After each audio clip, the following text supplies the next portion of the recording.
Okay, so let's start with our first one. Let's start with number 4. So you guys are all paying attention, even if you didn't ask for it. You are paying attention to what we are doing. All right. So number 4 said is the number. So our number is 0.32 times 10 to the negative 4th, written in scientific notation.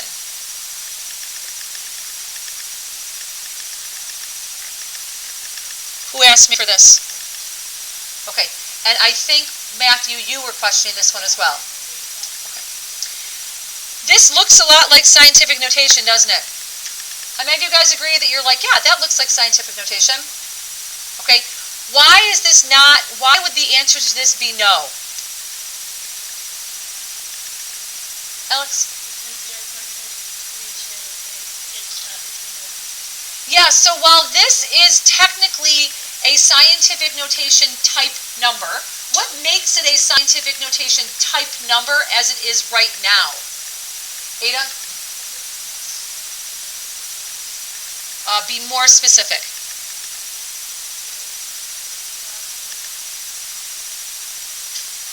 What?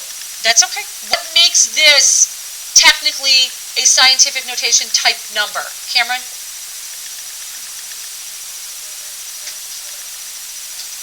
Exactly. This part right here says this is a scientific notation type number. How many of you guys agree with that? Okay. But as we've already pointed out, that first factor is not in proper scientific notation. So the question for this was a little bit tricky because, while this is technically a scientific notation type number, the question really is this in proper scientific notation? And the answer to that is no. Because this first factor, as Alex said, needs to have one digit in front of decimal that is 1 through 9. All right, we can't have a 0. So we need to change that number into the proper scientific notation. So I'm going to take that 0.32. I'm going to move the decimal one place to the right. So now this is 3.2 times 10 to the negative first power. That's what that number right there is. So now I'm going to kind of put it back with the rest of the original. So I have 3.2 times 10 to the first times 10 to the fourth. And now I'm going to finish putting that in proper scientific notation. So I have 3.2 times 10 to the 1 plus 4. Nope, these are negative, aren't they? Yep. Negative 1 plus a negative 4. So we end up with 3.2 times 10 to the negative 5th power. All right, remember, scientific notation numbers have to be in the proper form, or they're not correct. All right, let's take a look at number 6. Who asked me for 6? Awesome. 6 said, write the prime factorization of 104.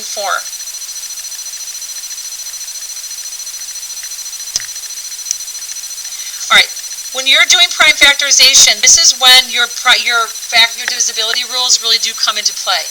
I know for sure this is divisible by 2. So this is 2. Well, 10 divided by 2 is 5. 4 divided by 2 is 2. 52 is also divisible by 2. I'm going to do this off to the side really quick. That's going to divide into that twice. That's going to be 26. So 2 times 26. This is divisible by 2. This is 2 times 13, I think.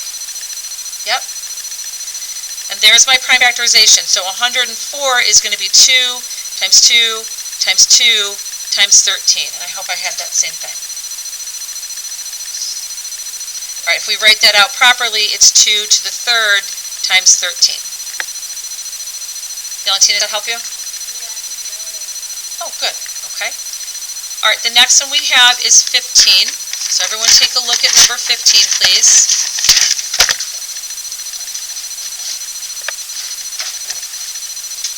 So 15 said find the GCF. All right, so we want to find the GCF. Who asked me for 15?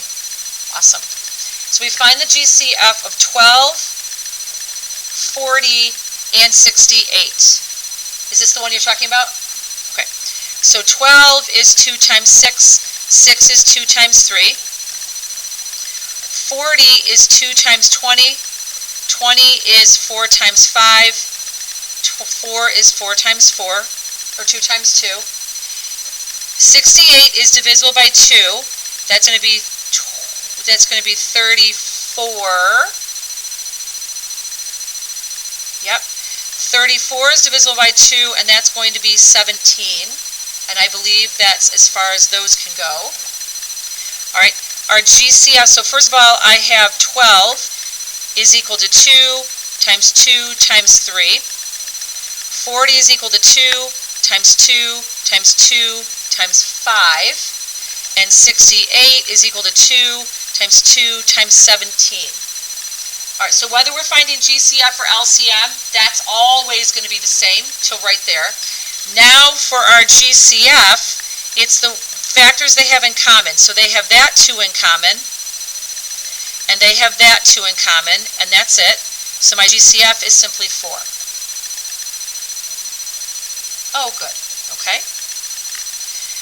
20 is our next one. Who asked me for 20? Awesome. All right, so 20 said, write the fraction in simplest form. So if I take a look at 20, I have 30 over 72. Well, they're both divisible by 2 for sure. All right, so if I divide both by 2, that 30 becomes a 15. 72, it's going to be 36. This becomes a 36. These are both divisible by 3, so that 15 becomes a 5, and that 36 becomes a 12, so this would be 5/12. So I was just dividing out common factors on those. Are you good with that? Awesome. All right, 23. I am going to be using my power rules. I know in this section we weren't using power rules, but now that we have them, we are going to be using them. Who asked me for 23? Okay. So we're going to look at our numbers first. I'm just going to kind of separate these out. You don't have to, but the bigger these get, the more complex they get, the more you need to be organized. All right, so I'm going to do my numbers first. 2 divides into itself once and divides into 8 4 times. So I have 4. In the numerator, I have 1 in the denominator. I'm going to use my power rules. So this is going to be x to the 1 minus 2 times y to the 1 minus 1. So I end up with 4x to the negative first, y to the 0. Well, y to the 0 is 1. So I end up with 4 times 1 over x, which is simply 4 over x. I do need to see that you recognize any number to the 0 power is a 1. Molly, is that helping? Awesome. All right, 45 is my next one. Who asked me for 45? All right, so 45 said they want us to change this into scientific notation. Is that the one you're talking about? So I have 4,280,000,000. All right, I want to change that into scientific notation. So I need, I'm going to use a color on this. I need my decimal to go right there. Right now it's at the end. So I have 1, 2, 3, 4, 5, 6, 7, 8, 9. So I have 9 spaces. So I have 4.28. I'm going to drop all the rest of those zeros because they're not necessary. Times 10. Well, I moved 9 spaces, so that's going to be a 9. Should that be a positive 9 or a negative 9, and why? Danny? No, that's not. Well, no, I don't want you attaching that, moving to the left or to the right. Why is, I do agree it's positive. I don't like the explanation because I don't want you thinking I'm moving to the left or to the right. Why should that be a positive 9? Yes, because our standard form was a bigger number. Okay, AJ, does that help you? Awesome. All right, 46 was our next one. Who asked me for 46? Excellent. All All right, so 46 says complete the following statement. So I have 4.8 times 10 to the negative fifth, and I want to compare that to 4.8 times 10 to the negative eighth. So when we're comparing numbers that are in scientific, first of all, they have to be in proper scientific notation. The first thing that we're looking at are the powers on the tens. Since they're different, I don't care what my first factors are. All right, the smaller the number, the smaller the exponent, the smaller the number. All right, so this times 10 to the negative 8, this is going to be a super, super small number. All right, if I change this into standard form, I'd be moving that decimal 8 places to the left, and that would make a really, really small number in comparison moving it 5 places to the left. Does that make sense? So that's why that second one is going to be smaller than the first one. Okay? Okay, LCD, so go to the very end of your homework. All right, let's talk about some of the things that you guys asked me for. We talked about LCD last week, or last time we were together. What does LCD mean? What does LCD mean? Brendan? Yes, that is least common denominator. What is, and this is when we're dealing with a fraction, what's another phrase for least common denominator?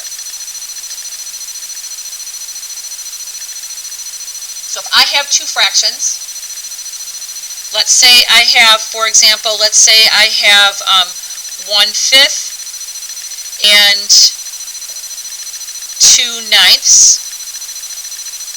What does LCD mean here? What's another phrase I could be using? Alex? Excuse me? What is another phrase for LCD? Like, what have I been using instead of saying least common denominator? What have I been saying instead that we could use? We could use any common denominator. But what's another phrase for LCD, for least common denominator? Sarah? Yeah, this is the same thing as least common multiple. Those two are the same thing. So least common denominator just means that we are using our least common multiple as our common denominator. That's all that means. All right, when we're comparing fractions, I don't care if you use the least common multiple. All you need to have is simply a common multiple. So what's a really super easy way to get a common multiple when you have two fractions that you're comparing? Cullen? Yeah, just multiply the denominators together, because all we need is a common multiple. So I'm just going to do 5 times 9, which gives you my 45. That probably is the least common multiple for them, because I don't think there's another multiple that both of them have that's smaller. All right, but I don't care if you use the least common multiple for your common denominator, just use a common denominator. That's all that means. Does that help you? Yeah. Awesome. Okay. You guys asked me for LCM, so using LCM, all right, that goes back into 4.4.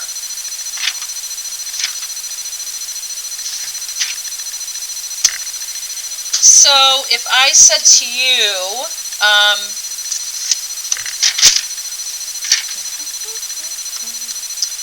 if we did a story problem for LCM,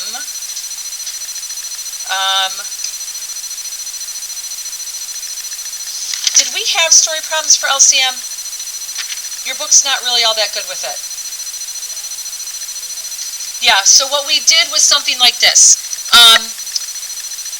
Let's say that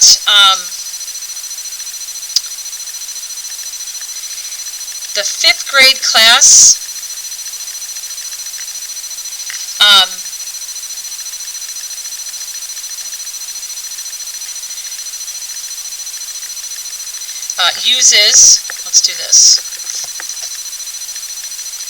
uses the computer lab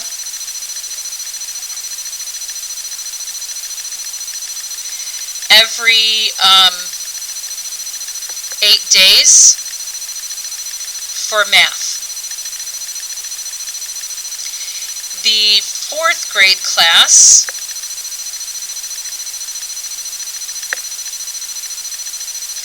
uses the same computer lab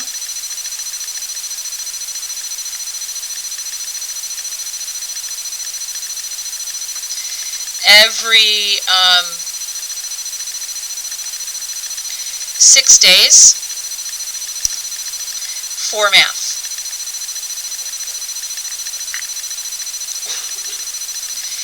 If both classes are in the lab together today, in how many days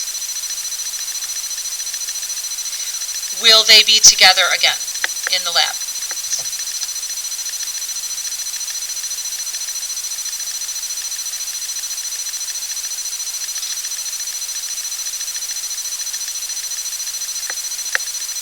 All right, so the fifth grade class uses the computer lab every 8 days for math.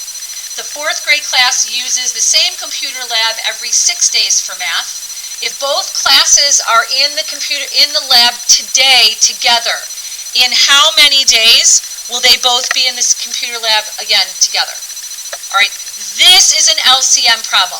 This is an overlap of their schedules. So what we're looking for, LCM, what we're looking for is an overlap of amounts. One of the ones we had before was the hot dogs. Remember the hot dogs and hot dog buns? There are like 8 hot dogs in a pack, but there are 10 hot dog buns in a pack, whatever that is. How many packs do they need to buy where we have the same number of hot dogs and hot dog buns? That's an LCM. That's an overlap of multiples of those how many we have total, okay? It's an overlap. So we're looking for an overlap of amounts. All right, all of you do this problem, please. All right, so what we're looking to find is we need to find the LCM of both of those numbers. Yes. Are you creating an equation? You are creating an equation. Okay, so if you're not creating an equation, you're not writing a game plan. If we're using LCM, and we're finding they're using prime factorization to get it, there's no equation to write, so there's no game plan necessary. Does that make sense?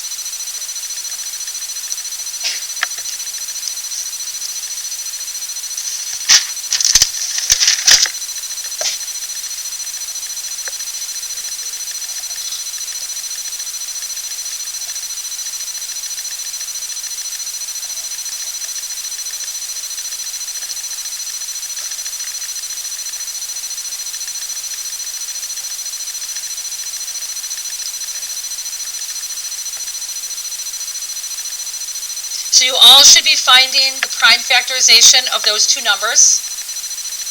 So 6 is just 2 times 3. 8 is 2 times 2 times 2. So to find my LCM, we want to find the overlap. The overlap is the multiples. What is the smallest multiple they both have in common? That's going to be the overlap.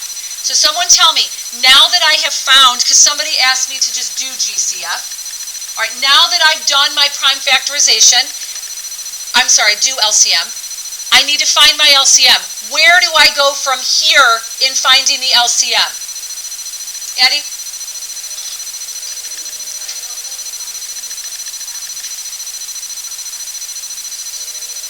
No, we are not just looking for common factors.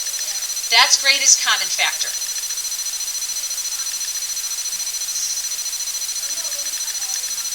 I want all of them, don't I? Yes. Yes, so I have a 2 and I have a 3, right? What's the total number of 2's that I want to use, Addie? 3 of them. Yep, because that's the highest amount. How many 3's do I want to use, Addie? Just the 1, absolutely. So 2 times 2 is 4 times 2 is 8. So this is 8 times 3. So my LCM is 24. What does that mean? What does 24 mean? So you always go back to figure out what were we looking to find. What does 24 mean? Patrick?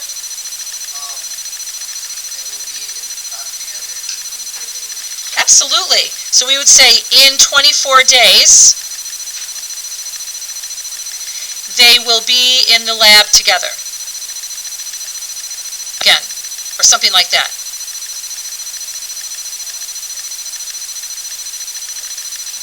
So that is a typical LCM story problem. Where do they have overlap? All right, where do they have overlaps? When we have a GCF story problem, it's going to say something like, what is the greatest number of gift bags that I can create? What's the greatest number of students I can have in each row? And you're going to have you'll have multiple numbers that you are going with, okay? But you're looking for the greatest number of things. That's GCF. In how many days will they be able, and what's the least number of packets of each? That's least common multiple, okay? All right, scientific notation story problem. A scientific notation story problem is the same thing as any other story problem. All right, so when we talk about scientific notation story problem, all right, if you think about any story problem that you would have with regular numbers, you'd have the same type of story problem with scientific notation. So let's say, I'm totally making this up, let's say that we have something like,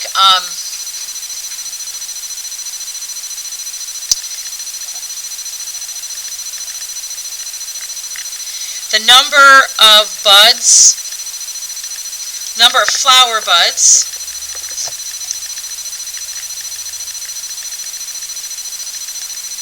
in a, I'm going to say moss plant. I'm totally making this up. It probably doesn't make any sense at all.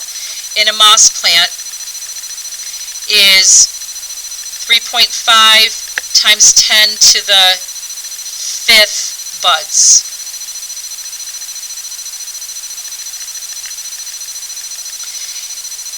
If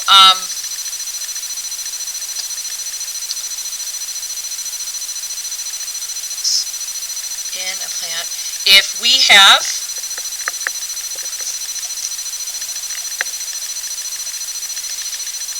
(2.2 times 10 to the 2nd moss plants,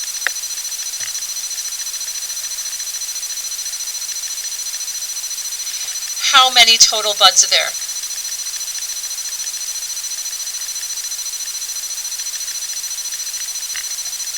So it doesn't matter what type of number you have when you've got story problems. Your game plan would be the same. All right. So what do you notice that I've given you? Forget about that these are scientific notation numbers. What else do you notice about what you're given has given you? Amanda? There's a rate. What's your rate?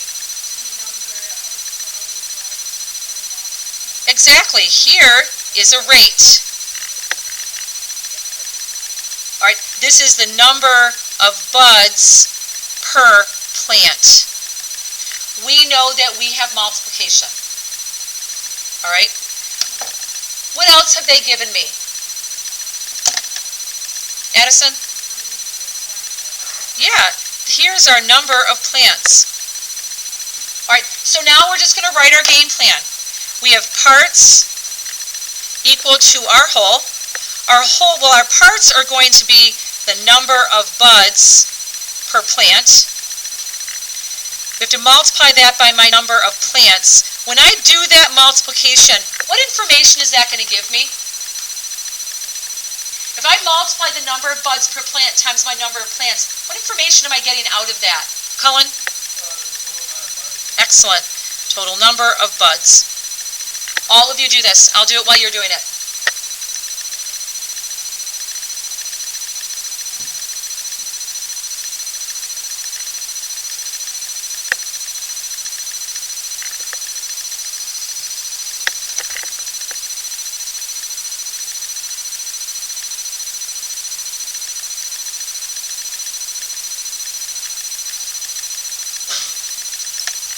Move the numbers next to each other that you can multiply together. Don't forget that step.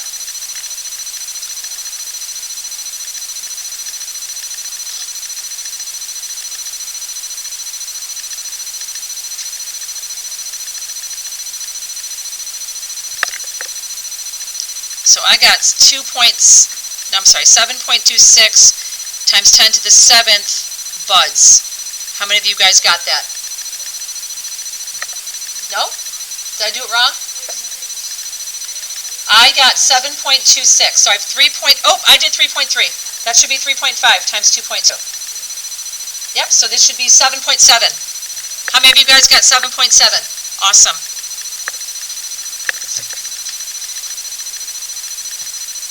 So that would be a story problem for scientific notation.